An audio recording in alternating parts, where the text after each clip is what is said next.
Ici Radio Mururoa, la voix des îles.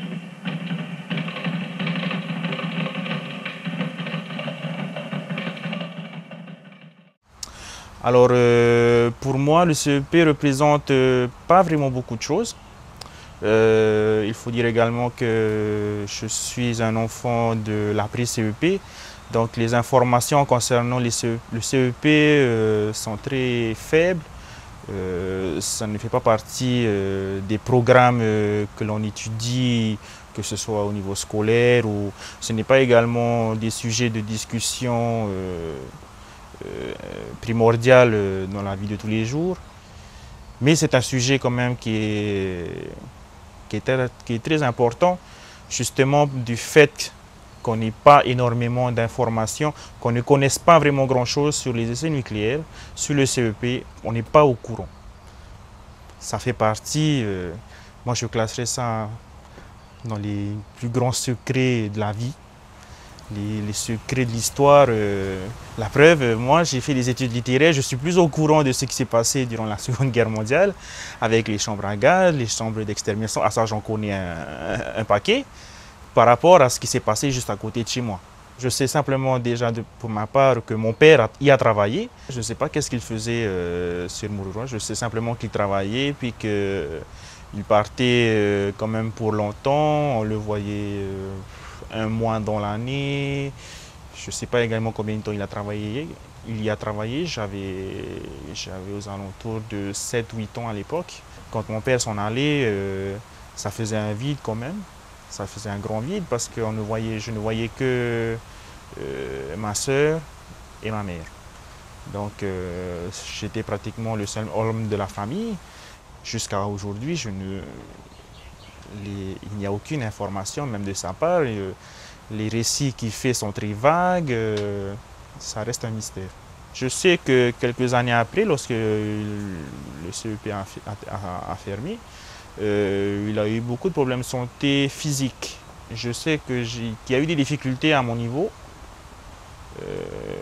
lors de ma naissance, parce qu'à l'époque, il travaillait déjà sur Mururoa.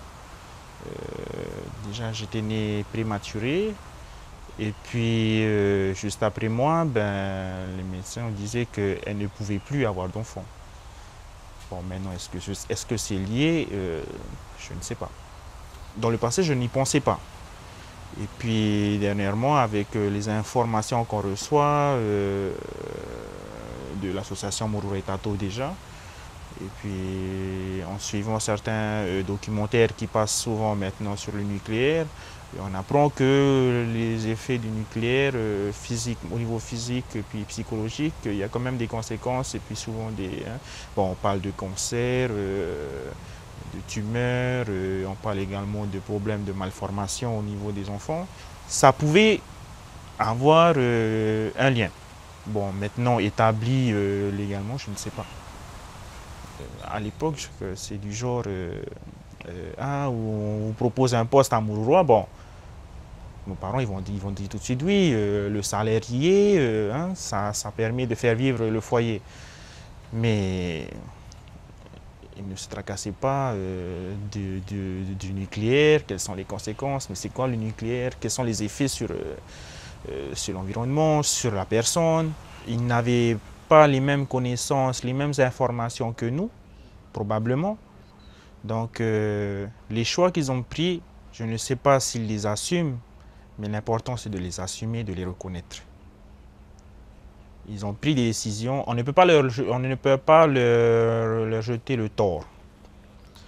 En tant que jeunes, on a ce devoir envers nos aînés de faire ce travail de recherche, de